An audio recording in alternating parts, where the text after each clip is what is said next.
Hey, what's up mga kaballers? Maligayang pagbabalik sa aking channel.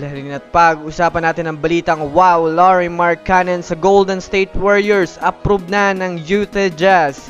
At ang balitang Sacramento Kings may bagong halimaw na Big 5. Tara na't pag-usapan natin yan dito sa Basketball Hotshots.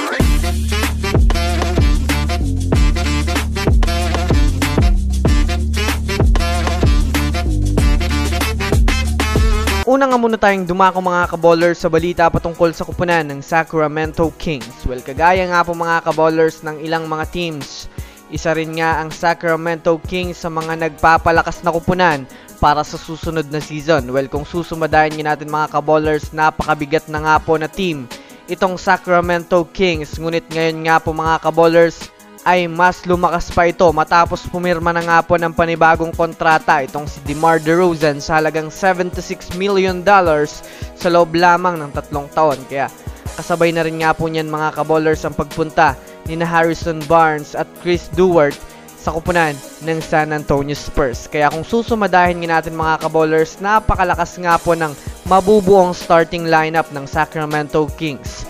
Syempre mga kaballers, ito nga ay sina De'Aaron Fox, Malik Monk, Keegan Murray, Domantas Sabonis, at ang bago nilang superstar na si DeMar DeRozan. Kaya naman sa naging reaksyon nga ng mga NBA analyst, mukhang nakabuo nga daw mga kaballers ang Sacramento Kings ngayon ng super team. Ano sa tingin nyo mga kaballers? I-comment nyo na yan sa ibaba. Samantala, dumako naman tayo mga kaballers sa tumataas na nga po ang tsansa na makuha ng Golden State Warriors itong si Lauri Markkanen. Alam naman nga po natin sa ngayon mga kaballers na mataas ang level ng interest ng Warriors kay Lauri Markkanen, lalo pat bukod nga po kay Jerami Grant, siya nga po ang pinaka main target ng Warriors ngayong off-season.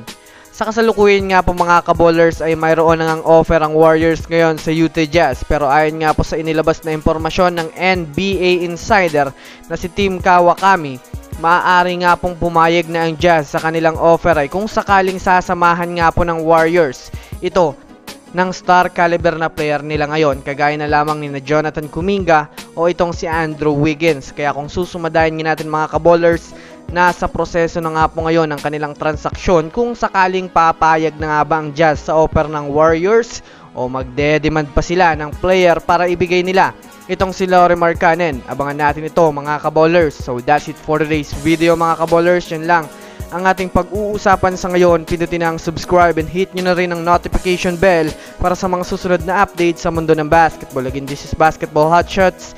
Thanks for watching.